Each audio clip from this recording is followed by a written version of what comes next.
Hey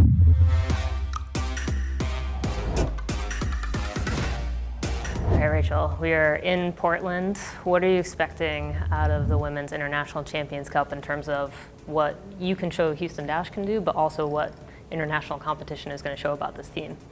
Yeah, I think it's going to be a good experience. Obviously, we know a lot about Portland and we know they're a great side, and obviously at home for them it's a massive advantage with their fans and whatnot, so obviously that's going to be a big test initially. But I think it's huge for us to, even just to see the likes of Lyon and Barcelona play. Obviously, I'm not sure a lot of girls in the team are too familiar with their style of play. Obviously, the French and the Spanish is a little bit different. But they're the two top teams in Europe, so for us it's going to be a massive test.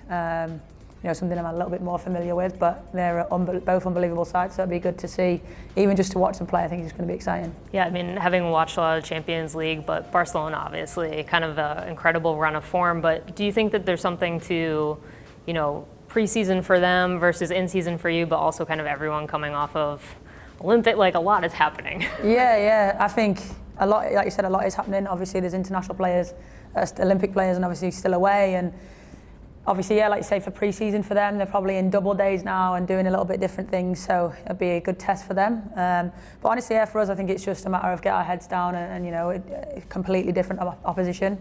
Obviously, we know the NWSL is quite transitional and definitely a different style of play to what it is overseas and in Europe. A lot more technical, tactical, and a little bit more possession-based. So it'll be interesting, especially, like I said, for the girls who aren't familiar with the leagues, to see what the opposition is like.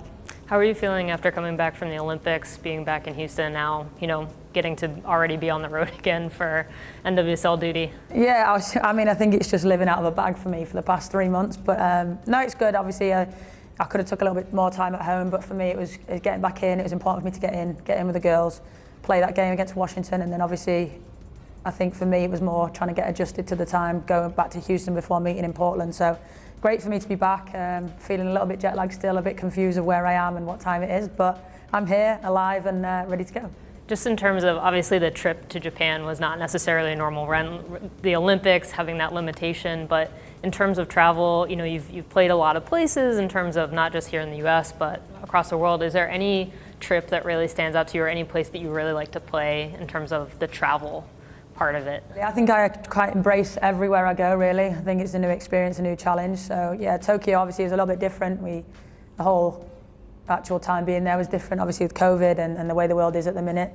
So that was tough. But no, I think, yeah, just try and embrace every opportunity that I get anywhere it is. Is there a specific NWSL spot where you're kind of like, oh yeah, this is the place where, like if you come to Portland, it's... You don't want to come to Portland. I'm sure if you play for Portland, it's fantastic. No, it's great. Their fans are amazing, and it is a very difficult place to play. I really enjoy playing there, but it is a difficult place to go to. I think their fans are their 12th man. It's very noticeable and it's great for them. It's just exciting for the league, I think, to have that many fans and show the support that the league has got and how much growth it has changed over the years. But I probably would say it's probably the most exciting place to come to. I mean, just purely for the fans and the experience of being there. But. And then in terms of, obviously it's still a bit of a season. This is really the longest season we've ever had in the NWSL, but is there a place that you like to travel to for your own, if you're vacation dreaming right now for end of the season, have you got somewhere mentally where you're like, oh yeah, I could? Well, New York is like one of my favorite places in the world. Like, I love New York so much, but to visit, yeah, but I wouldn't stay there a lot in the off season, but anywhere in the beach and the sun. I quite like California, but then I also like Idaho, mountains, lakes, things like that. So yeah, honestly, somewhere probably more to the West Coast just for the sun and the water. All right, well, anything that you think that we should know about Houston ahead of these games, just where the team is at, what you're hoping to prove?